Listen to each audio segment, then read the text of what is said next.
Vous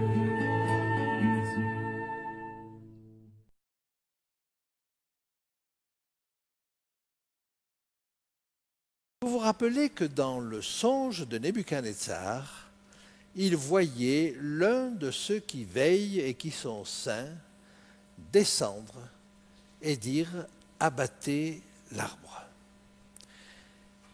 Et je vais m'interroger avec vous ce soir sur ces personnages qu'on appelle ceux qui veillent et qui sont saints. Qui sont-ils ? Alors je vous rappelle les 3 versets où on les retrouve dans le chapitre 4.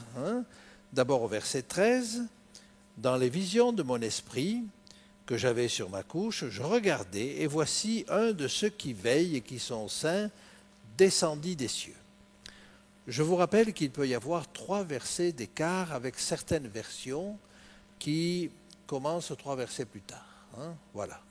Donc ce serait à ce moment le verset 10.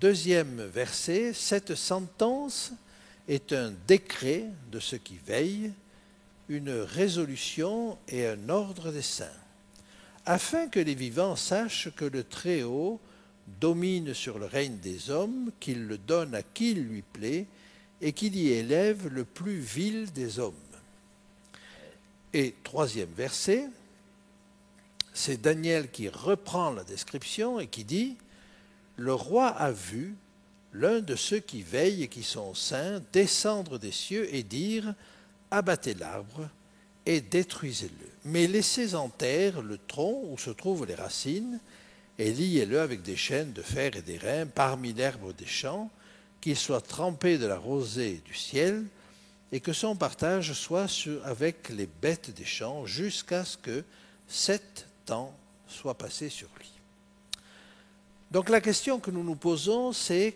qui sont ces personnages? Alors, est-ce que ce sont des anges?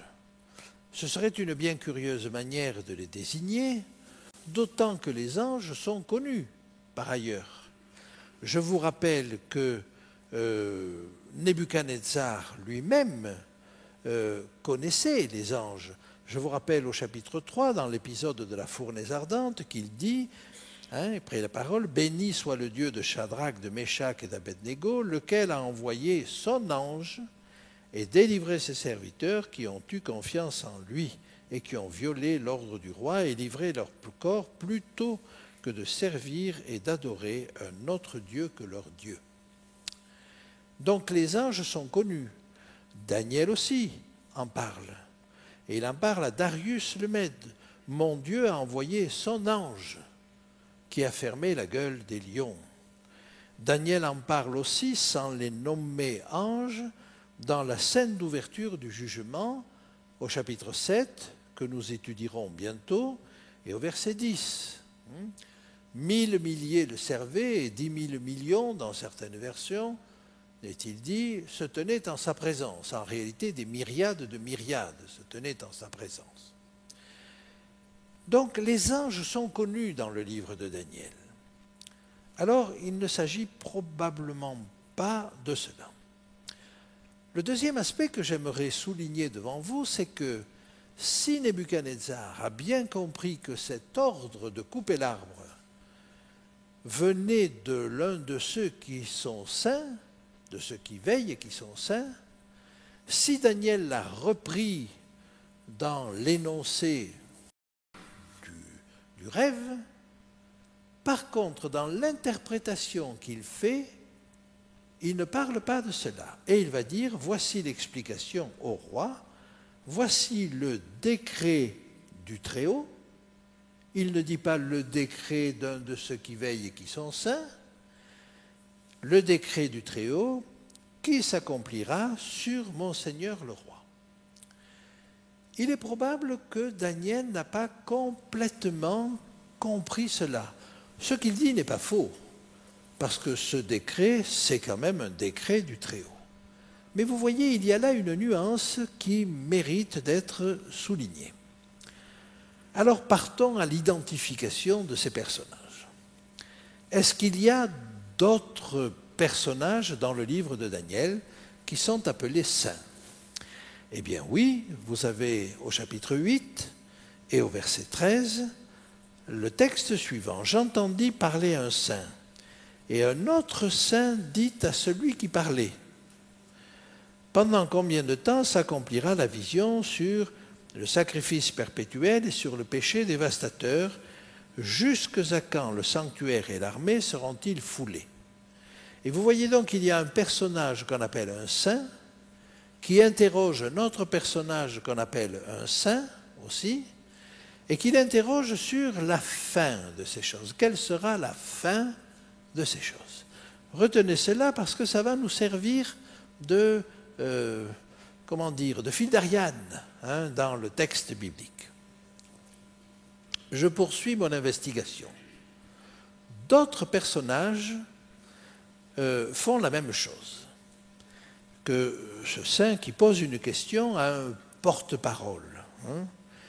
Au chapitre 12, « Et moi, Daniel, je regardais, dit Daniel, et je vis deux autres hommes se tenant debout, l'un en deçà du bord du fleuve et l'autre au-delà du bord du fleuve. Et l'un d'eux dit à l'homme vêtu de lin, qui se tenait au-dessus des eaux du fleuve, quelle sera la fin de ces prodiges ?» Et vous voyez là encore un personnage qui interroge le personnage principal, vêtu de lin, sur la fin. Mais ce personnage vêtu de lin, on l'a déjà évoqué, c'est ce personnage de bronze, c'est ce personnage en bronze poli, comme s'il était passé par la fournaise ardente.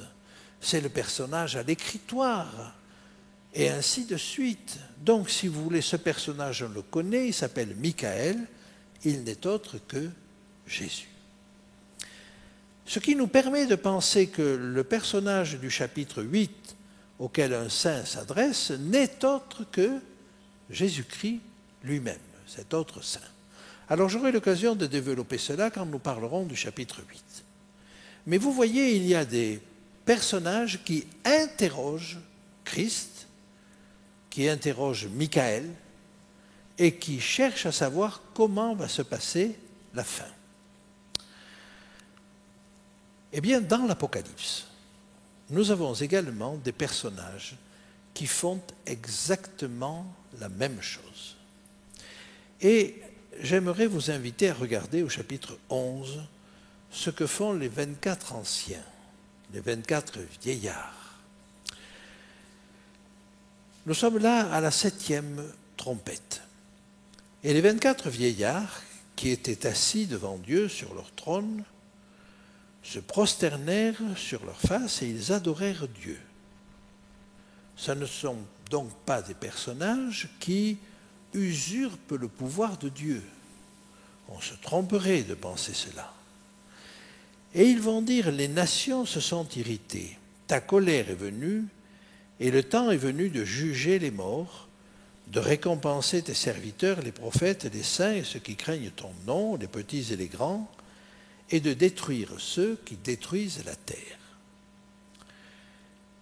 Quand j'ai abordé ce texte et que j'ai réfléchi un peu en détail à ce texte, j'ai été frappé par le fait que ces personnes-là prenaient une décision, avaient l'air de prendre une décision et de dire maintenant c'est assez. Le temps est venu, maintenant. Le temps de la colère est venu. Le temps est venu de juger les morts, etc., etc. Et ces personnages qui prenaient des décisions qui, normalement, n'appartiennent qu'à Dieu, m'ont intrigué. Et j'ai trouvé qu'il y avait une certaine ressemblance entre ceux qui veillent et qui sont saints, qui, au chapitre 4 de Daniel, décrètent que l'arbre doit être coupé, et ceux-ci, les 24 anciens, qui décrètent maintenant que le temps est venu de la colère. Continuons notre investigation, mais nous voyons qu'il y a là, et dans le livre de Daniel, et dans le livre de l'Apocalypse, des personnages qui sont appelés saints dans le livre de Daniel, qui sont appelés les 24 anciens ou vieillards, suivant les versions, dans le livre de l'Apocalypse. Dans les deux cas, il s'agit de mettre fin à une situation bloqué alors que tout est désespéré. Dans les deux cas, il s'agit de reconnaître l'autorité suprême de Dieu et il s'agit d'interroger un personnage qui est détenteur du savoir. Alors on peut penser que leur intervention ne va pas à l'encontre du plan de Dieu, mais est plutôt un acquiescement du plan de Dieu. Les 24 anciens siègent sur des trônes et participent à la cour de justice de Dieu, comme ceux qui veillent et qui sont saints participent au gouvernement de Dieu. Et quand vous voyez au chapitre 7, verset 10, ce passage qui nous dit « Les juges s'assirent et les livres furent ouverts », vous comprenez là qu'il y a non seulement l'Ancien des jours qui est assis sur son trône, mais il y a autour de lui un certain nombre de personnages qui, en l'occurrence, dans Daniel 7, sont des juges, et que les mêmes personnages apparemment assis sur des trônes également au chapitre 4 de l'Apocalypse participent au jugement. Ils viennent renforcer le concept d'une direction collégiale du gouvernement de Dieu. Oh, je pense que j'étonne et je choque peut-être certains d'entre vous. On a l'habitude de voir Dieu qui dirige, qui coupe, qui tranche, qui décide. On n'a pas l'habitude de le voir partager le pouvoir, partager la direction. Et pourtant, j'aimerais vous citer un certain nombre de textes. La lune, nous dit Ésaïe, sera couverte de honte et le soleil de confusion, car l'Éternel des armées régnera sur la montagne de Sion et à Jérusalem, resplendissant de gloire en présence de ses anciens. Le psaume 122 nous dit la chose suivante. Car là sont les trônes pour la justice, les trônes de la maison de David. Ce verset confirmant à la fois le texte de Daniel 7 sur un jugement collégial et le texte d'Apocalypse 4 sur d'autres trônes également qui entourent le trône de Dieu. Il y a donc un conseil de Dieu. Alors je sais que ça peut étonner, mais laissez-moi avancer. Je fais allusion, et je ne voulais pas afficher, mais je fais allusion aussi à la vision de Michée. Et vous savez que Michée a vu ce conseil de Dieu. Et il a vu qu'il y avait différents intervenants.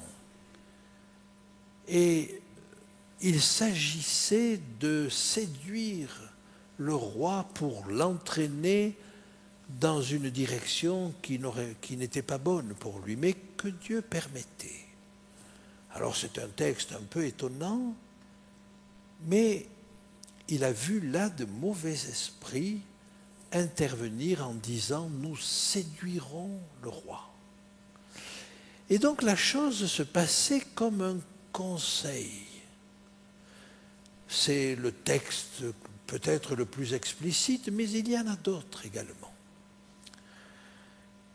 Ne me faites pas dire et ne pensez pas que je dis que Dieu a besoin de conseiller. Ça n'est pas du tout mon propos. Dieu n'a pas besoin de conseiller. Il est tout à fait capable de diriger le monde et de diriger les mondes sans aucune aide. Mais l'intention de Dieu à notre égard n'est-elle pas de communiquer avec nous? N'est-elle pas de partager? N'est-elle pas de faire savoir en clair quelles sont ses intentions à notre égard? Et là, nous sommes un peu étonnés, peut-être un peu déstabilisés, mais et dans le livre de Daniel et dans le livre de l'Apocalypse, Dieu apparaît siégeant sur son trône, mais entouré d'autres trônes. Ce qui est intéressant, c'est que quand vous arrivez jusqu'au chapitre 20 de l'Apocalypse, vous voyez que nous sommes tous appelés à siéger sur des trônes et à juger, c'est-à-dire à jeter un regard inquisiteur, mais pas malveillant, mais inquisiteur sur tout ce qui a été fait, tout ce que Dieu a été fait, tout ce que les hommes ont fait et tout ce que Dieu a fait pour eux. Et il y a là, si vous voulez, une invitation à juger, à réexaminer le passé. Et il me semble qu'il y a là, effectivement, une participation souhaitée par Dieu, non pas pour lui, mais pour nous, pour nous faire participer à sa gouvernance, si j'ose dire, à son jugement. Voici le texte de Daniel 7 sur ce jugement, justement. Je regardais pendant que l'on plaçait des trônes, et l'ancien des jours s'assit. Son vêtement était blanc comme la neige, et les cheveux de sa tête étaient comme de la laine pure. Son trône était comme des flammes de feu, et les roues comme un feu ardent. Un fleuve de feu coulait et sortait de devant lui. 1000 milliers le servaient, et 10 000 millions se tenaient en sa présence. Traduction approximative, car le texte dit des myriades de myriades, c'est-à-dire 10 000 fois 10 000, se tenaient en sa présence, les juges s'assirent et les livres furent ouverts. Et vous voyez bien qu'il y a bien un jugement collégial. Alors laissez-moi avancer encore et vous montrer que les 24 anciens se conduisent à peu près comme ces saints que nous avons vus dans le livre de Daniel. Et l'un des vieillards, nous lisons ça au chapitre 7, prit la parole et me dit « Ceux qui sont revêtus de robes blanches, qui sont-ils et d'où sont-ils venus ?» Et je lui dis « Mon Seigneur, tu le sais. » Et il me dit « Ce sont ceux qui viennent de la grande tribulation. Ils ont lavé leurs robes, ils les ont blanchies dans le sang de l'agneau. » Et vous voyez donc là un des 24 anciens discuter librement avec Jean. Mais nous avons la même chose dans Daniel. Je m'approchais de l'un de ceux qui étaient là. Ah, j'ai besoin de préciser une chose. Un de ceux qui étaient là. Le traducteur n'a pas su trop comment rendre cela. Parce que le verbe qui est là, c'est koum.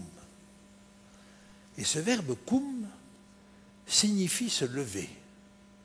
Vous vous rappelez sans doute de cette parole de Jésus, « Jeune fille, lève-toi, Talitha koumi ».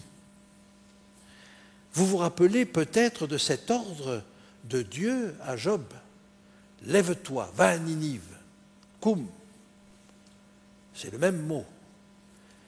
Et ce même mot, dans le texte que nous venons de lire, dans Daniel 7 au verset 10, est traduit par les juges s'assirent, koum.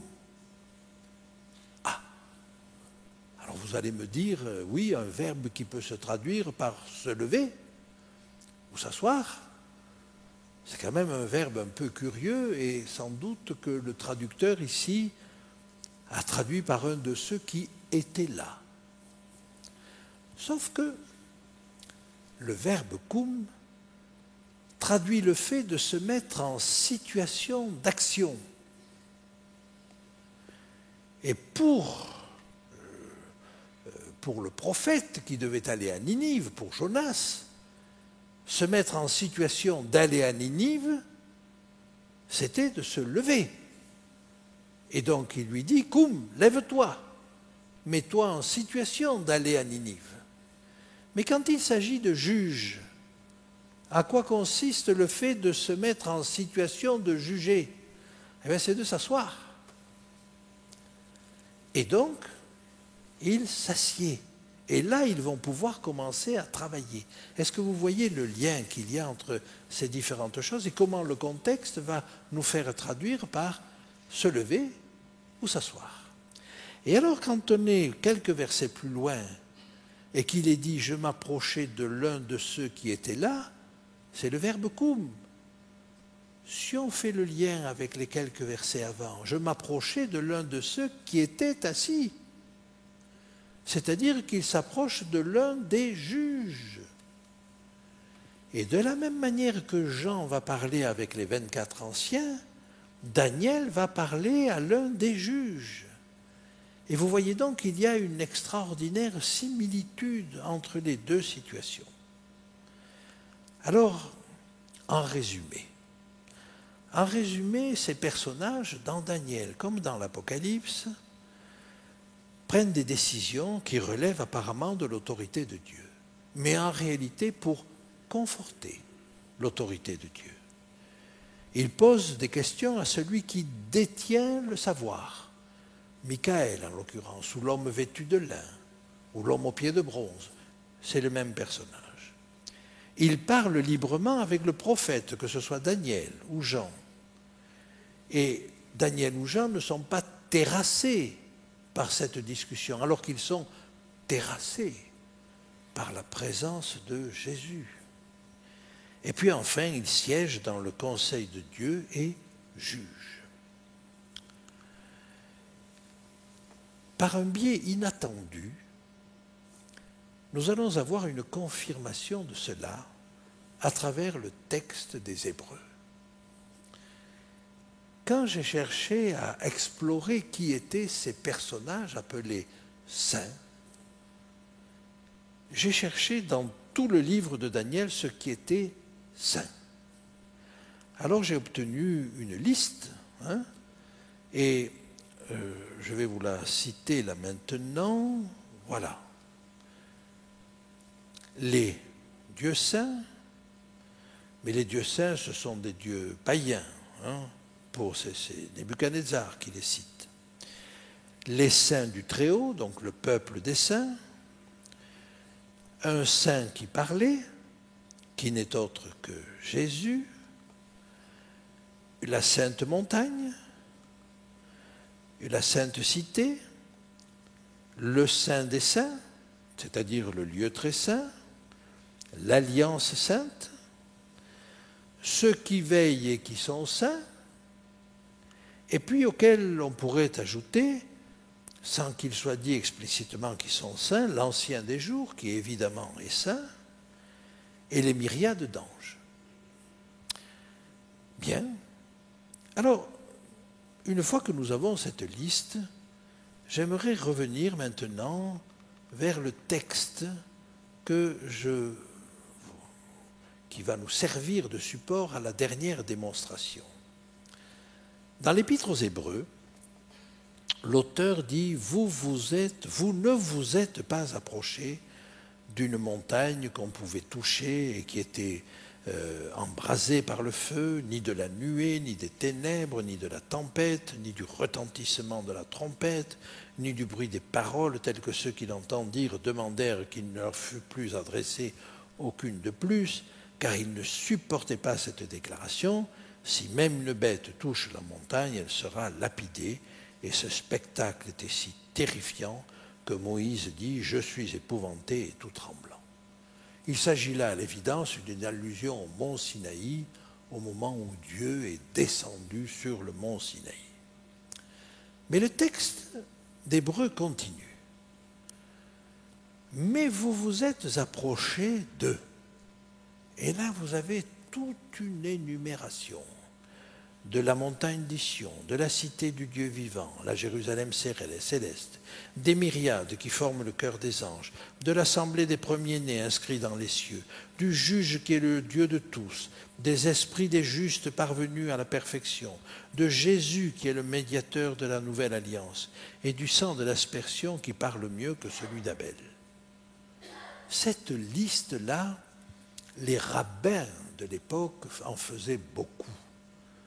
Ils comptaient les mots de tout un livre. Ils cherchaient le mot qui était au milieu. Ils dressaient des listes comme cela. Donc c'est tout un esprit rabbinique qui est là derrière. Et vous savez que Paul avait été formé par des rabbins, par Gamaliel en particulier. Et alors je me suis demandé si cette liste pouvait correspondre à quelque chose.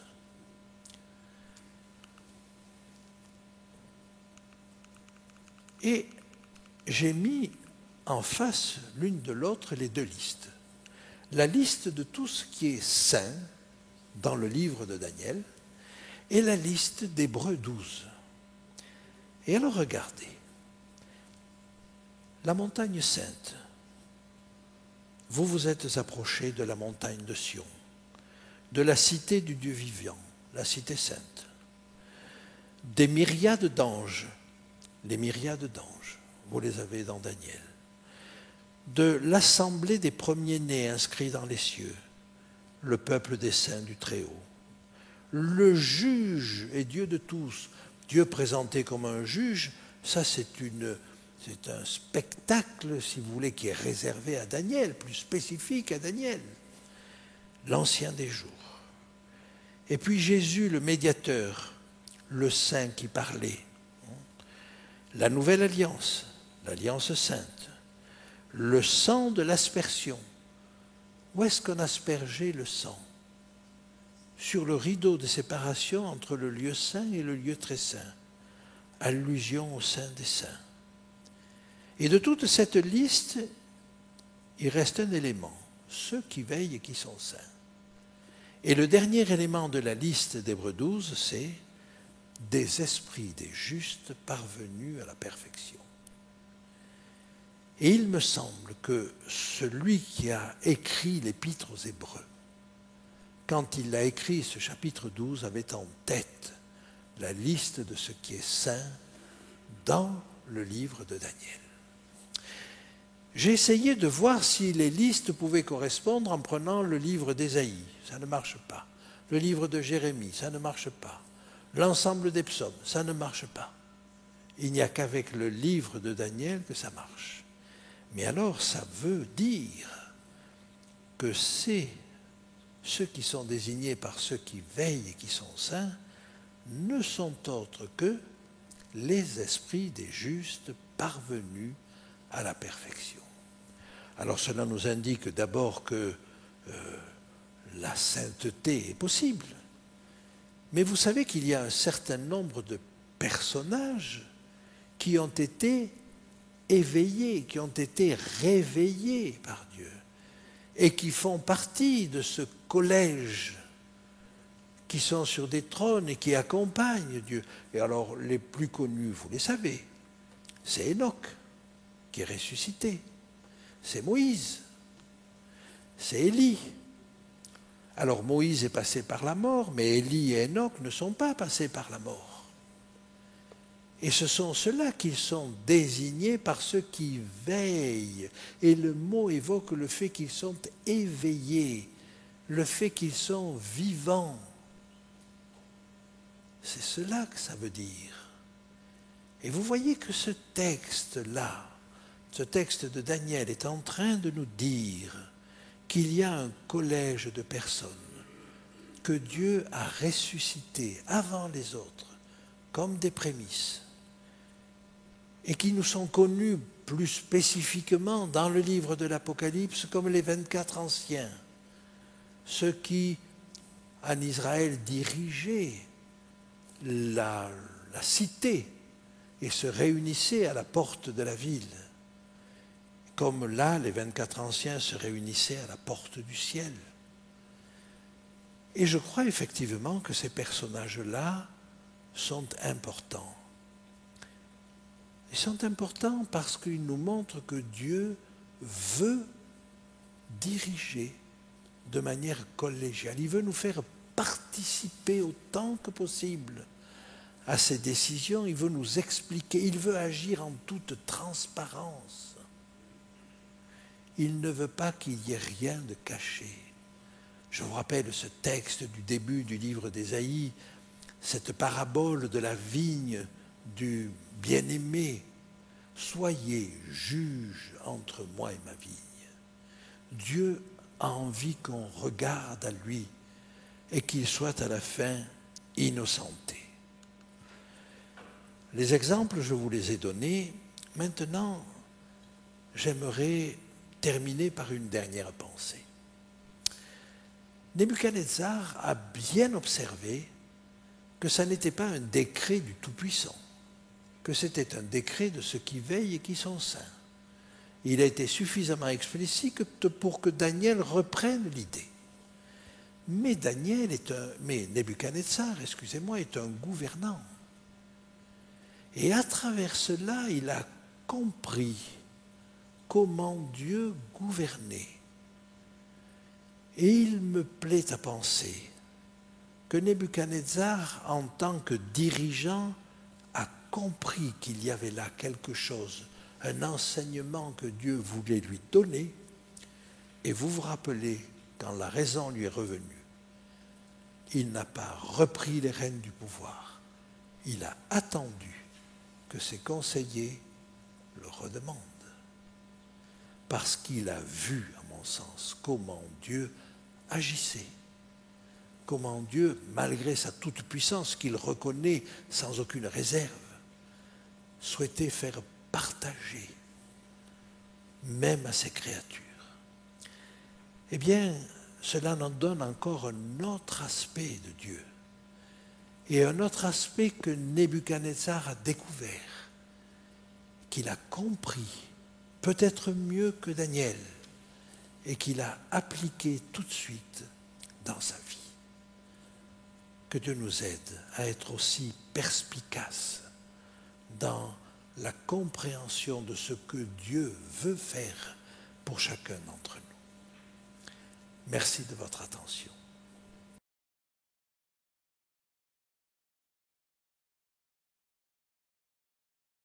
Chers amis, j'aimerais encore voir avec vous ce soir les écrits de Daniel dans les manuscrits de la mer Morte.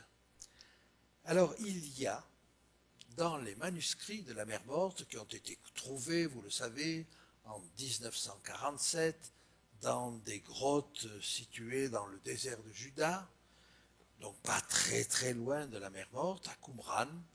On a découvert ces nombreux manuscrits, et parmi tous ces manuscrits, il y en a 8 qui sont des livres de Daniel. C'est-à-dire que ceux qui ont caché là tous ces manuscrits possédaient au moins 8 exemplaires du livre de Daniel. Alors, on va avancer et je vais vous parler d'un certain nombre de ces manuscrits et vous montrer comment les choses se présentent. Et vous allez voir que ce que nous avons est extrêmement fragmentaire et pourtant extrêmement intéressant. Vous avez là un premier document avec deux fragments. Le fragment du haut que vous voyez et puis le fragment du bas. Vous notez sans doute qu'il y a une zone qui n'est pas écrite à un moment donné, c'est-à-dire ici, là et ici. Et ça veut dire que nous passons d'une colonne à l'autre.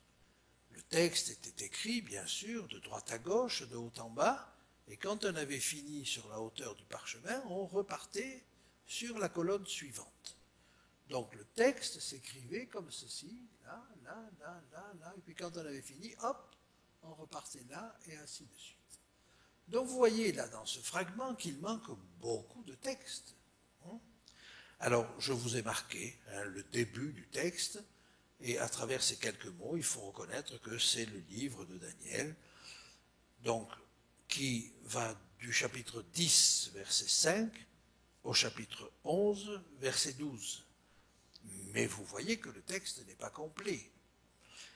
Je vous montre un autre fragment, c'est celui-ci, et vous voyez que lui aussi est sur 2 colonnes, avec une partie vide ici, et donc un début de texte là, qui est au chapitre 11 et au verset 13, qui va jusqu'au verset 17, et dans la seconde colonne, on a juste un mot qui est pris et qui semble appartenir au verset 23 jusqu'au verset 29. Par conséquent, c'est ce genre de matériel que l'on a à disposition à travers les manuscrits de la mer Morte. Alors il y a bien sûr des rouleaux bien mieux conservés, ça c'est évident, mais la plupart sont de cette manière-là. Et donc, il faut recomposer, réassembler ces différents fragments. Et les 3 fragments que je viens de vous montrer s'assemblent de cette manière-là. Donc le fragment 1, le fragment 2, le fragment 3, et qui sont finalement sur 4 colonnes. Alors, le document dont je vous parle, il est appelé 4Q Daniel C. Qu'est-ce que ça veut dire? Q, c'est Qumran. 4, c'est la 4e grotte de Qumran. Dan, c'est le livre de Daniel. Et C, c'est le 3e livre de Daniel trouvé dans la 4e grotte de Qumran. Voilà comment on identifie, si vous voulez, les différents papyrus. Alors, ce qui est intéressant, et je vous l'ai dit au départ, c'est que le livre de Daniel est en réalité composé d'un texte hébreu au départ, suivi d'un texte araméen, du chapitre 2, verset 4 jusqu'à la fin du chapitre 7, et hébreu de nouveau, du chapitre 8 au chapitre 12. Pourquoi est-il comme cela? Alors l'hypothèse la plus probable que nous avons est la suivante. Quand vous avez des documents comme cela, qui sont sous forme de rouleaux, que l'on a roulés, quelles sont les parties les plus fragiles et celles qui vont se détériorer le plus? Eh bien, ce sont d'abord les parties les plus externes du rouleau, qui vont être l'objet de moisissures, qui vont être mangées par les souris, etc., etc. Et puis vous avez la partie la plus interne, qui elle est pliée très serrée, et qui va être détériorée. Et donc, il est probable que le texte a été écrit d'abord en araméen. Il était tout entier en araméen. Et puis on l'a roulé serré, et puis au bout d'un certain temps, il a été copié, recopié probablement, mais au bout d'un certain temps, les différentes copies ont été usées. Alors usées à l'extérieur, c'est toute la partie des chapitres 8 à 12, mais usées aussi parce que très serré au tout début, c'est le chapitre 1er. Et par conséquent, il y a tout lieu de penser que ces livres ont subi l'usure du temps. Mais comme il avait été fait des traductions, alors on s'est dit, pour les parties usagées dont on n'a plus le texte original, on va les remplacer par la traduction que nous avons en hébreu. Et donc les parties manquantes ou trop abîmées ont été remplacées au début et à la fin par le texte hébreu qui était une traduction donc plus récente que le texte original en araméen. Mais vous comprenez que tout ce processus demande du temps. Le texte n'a pas été d'emblée comme cela. Donc il a fallu du temps, il a fallu qu'il soit en araméen d'abord, il a fallu qu'il soit traduit en hébreu, peut-être par Daniel lui-même, mais une traduction qui forcément est plus récente que l'araméen. Il a fallu que le temps se passe suffisamment longtemps pour que la partie externe et la partie interne deviennent inutilisables. Il a fallu le temps de prendre la décision de le remplacer par une traduction hébraïque pour avoir ce texte définitif. Donc, pour obtenir le texte dans cet état-là, avec d'abord l'hébreu, puis l'araméen, puis l'hébreu, il faut plusieurs siècles. Vous allez voir pourquoi je vous dis ça. C'est parce que, en réalité, le processus est tel que ces documents, le livre de Daniel, n'a pas pu être écrit au IIe siècle avant Jésus-Christ. Je m'explique. Alors sur cette diapo, je vous montre que le document qu'on appelle 4Q dans C contient quelques textes dans les chapitres 10 et 11 du livre de Daniel. Et je les ai marqués sous la forme d'une croix, d'une étoile, plus ou moins étalée suivant l'importance du texte que nous avons. Ça, c'est un document. Donc quand je vous dis qu'il y a 8 exemplaires du livre de Daniel, bien entendu, ce ne sont pas des exemplaires complets, mais ce sont 8 documents qui, au départ, bien sûr, ont été complets, mais qui sont loin de l'être maintenant. Alors, si on prend l'ensemble des documents, dans la grotte 1, vous avez donc le document qui s'appelle 1Q dan A, et puis vous avez 1Q dan B. Donc, j'ai représenté par des étoiles rouges ce que contiennent ces documents. Donc, vous voyez, c'est très peu par rapport à l'ensemble. Mais nous avons un document extrêmement intéressant là, parce que vous voyez qu'il y a un passage où le passage de l'hébreu à l'araméen est marqué, c'est-à-dire qu'il contient le verset 4 du chapitre 2. Et là, nous sommes obligés de constater que tous les documents de Daniel contenus dans les écrits de la mer morte obéissent tous à cette règle d'un passage à l'araméen au chapitre 2, verset 4, et d'un repassage à l'hébreu entre le chapitre 7 et 8. C'est-à-dire que tous les documents qui ont été rassemblés là suivent le schéma, le même schéma. Nous n'avons pas de documents plus anciens. Ce qui veut dire que tous, et on les date à peu près du 2e siècle avant Jésus-Christ, tous suivant ce même schéma, l'original au départ remontant forcément quelques siècles avant, le document original de Daniel n'a pas pu être écrit au 2e siècle avant Jésus-Christ. Il faut compter au moins 2 ou 3 siècles de plus. Alors je vais vous détailler un petit peu les différents documents. Je ne vais pas m'attarder. Parmi tous ces documents, ce sont tous des parchemins, sauf un qui est un papyrus, et qui a été trouvé dans la grotte numéro 6, et qui comprend un petit peu du chapitre 8 et un petit peu du chapitre 11. Si je continue, je vous ai marqué là les autres documents de la grotte numéro 4. Et là, vous avez 3 documents qui ont été publiés. En réalité, il y en a 2 autres qui seront publiés un petit peu plus tard. Là, je vous ai présenté les 2 premiers. D'ailleurs, peut-être savez-vous qu'il y a eu un scandale sur le fait, sur le retard à la publication de la traduction de ces manuscrits, de l'étude de ces manuscrits de la mer morte. Il est probable que chacun ou chaque savant a voulu garder, des chasses gardées pour des documents pour pouvoir être celui qui allait les publier. Et je ne sais pas s'il n'y a pas encore quelques documents qui doivent être publiés, mais il n'y en a plus beaucoup. Ce ne sont que des tout petits fragments maintenant.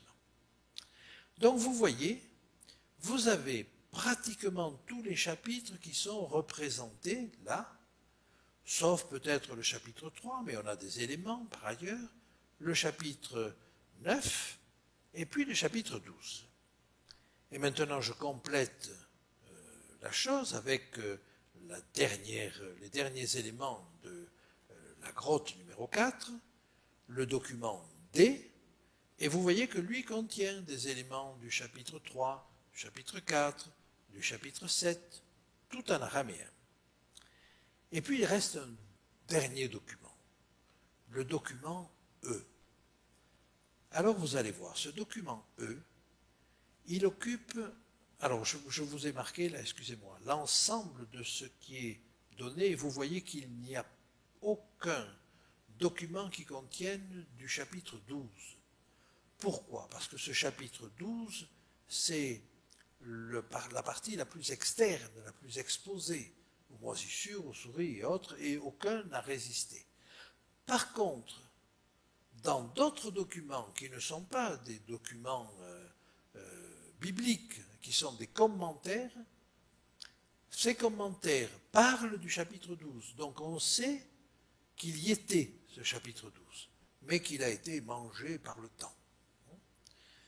Alors, j'avance un petit peu, donc c'est ce qui est dit là, et j'aimerais vous montrer l'importance du livre de Daniel pour ces personnes qui ont caché ces documents. Ils avaient 13 manuscrits des psaumes, 9 manuscrits de l'Exode,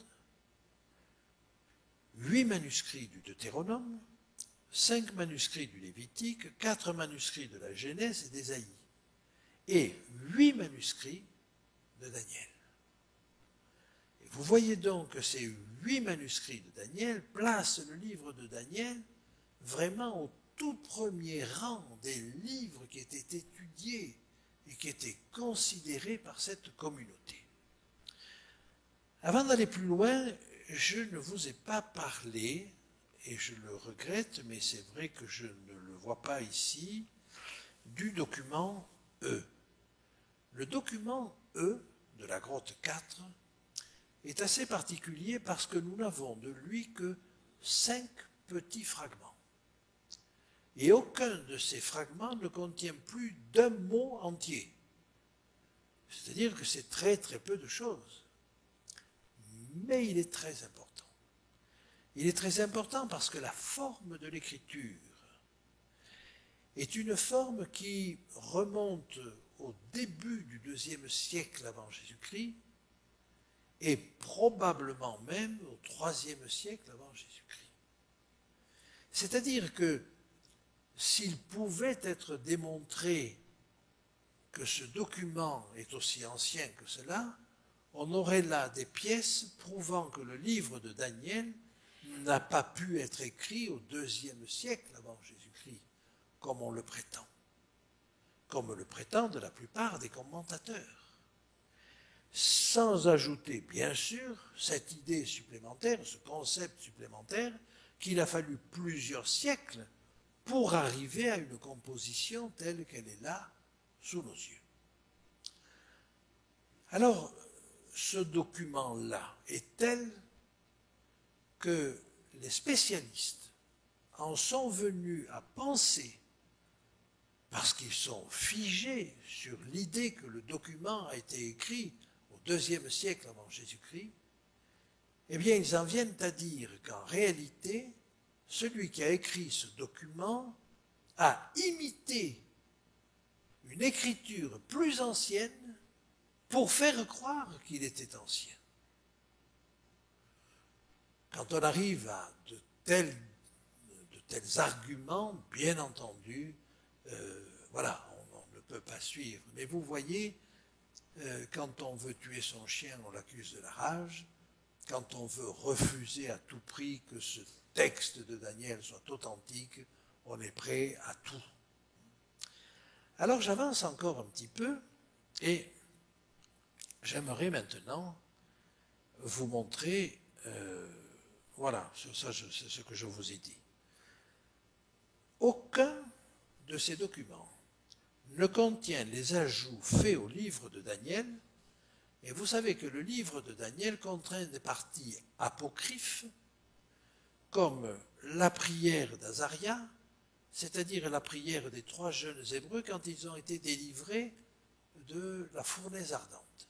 Eh bien, dans certaines traductions, vous avez là toute une longue prière qui n'est pas dans aucun de ces textes dont nous avons parlé et qui se trouve dans un certain nombre de traductions plus tardives.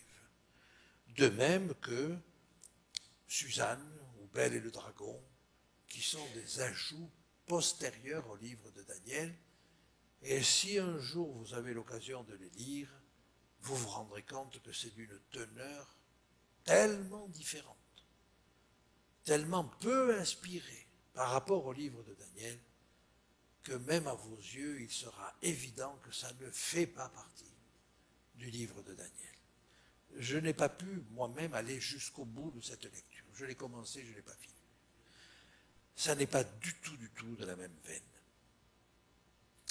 Alors, ce qu'il faut ajouter maintenant, c'est que ces documents, en réalité, apportent une preuve quasi absolue, d'abord de la qualité du travail qui a été fait par les massorètes.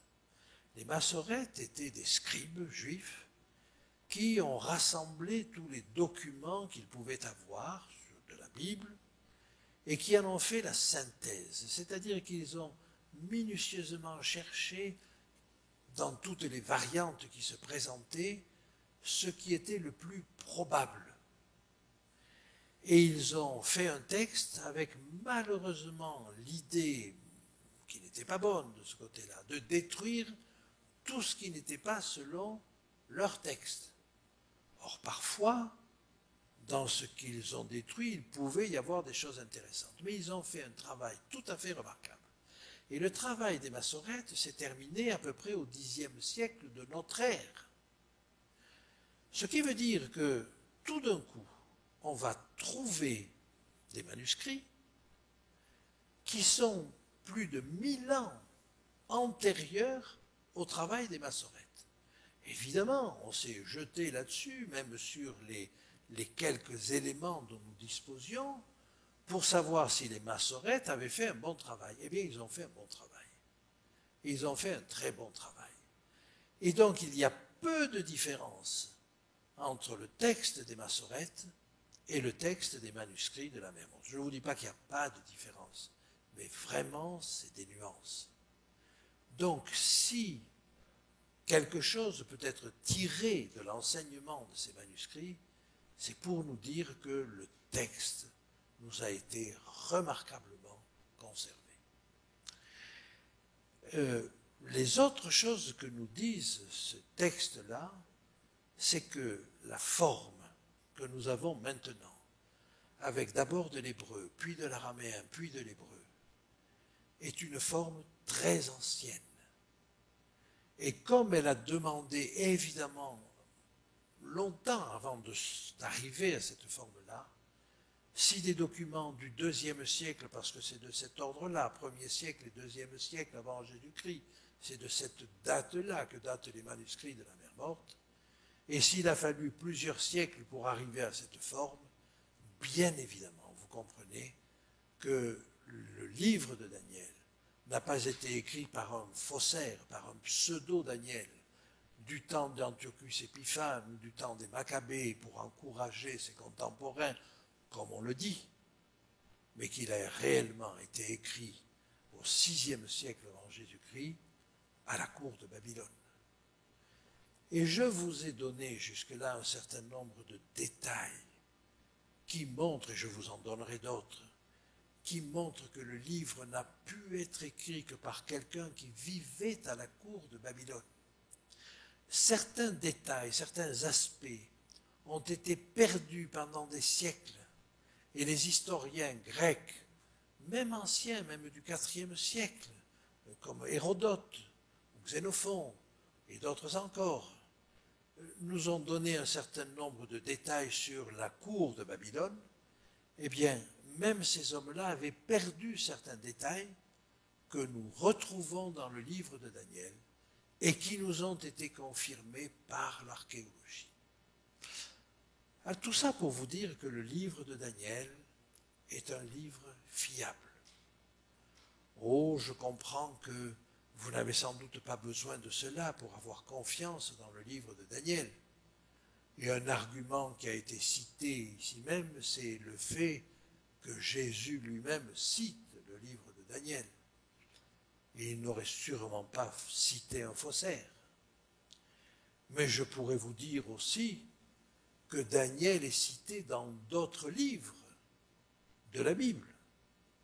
Et en particulier, vous connaissez ce texte qui dit « S'il y avait simplement ces trois hommes, Noé, Daniel et Job, ils ne sauveraient ni fils ni filles, mais ils se sauveraient eux. » Donc Daniel, dans l'Ancien Testament, est déjà connu comme un homme exceptionnel. Alors, toutes ces raisons nous permettent de penser que quoi qu'on en dise les plus grands savants, quoi qu'en disent les théologiens ou les gens avertis, nous avons de bonnes raisons bibliques, extra-bibliques et archéologiques de dire que le livre de Daniel est un livre fiable. Je veux le dire haut et fort, parce que ce livre est important pour nous aujourd'hui. Et j'espère vous le montrer dans la suite des exposés. Que Dieu nous aide à avoir cette confiance. Si je peux me permettre encore quelques instants, nous aurons l'occasion de parler de Belchatsar lors de la prochaine émission. Et Belchatsar a été longtemps nié. On a pensé que c'était une invention, parce qu'aucun des historiens grecs n'en parlait.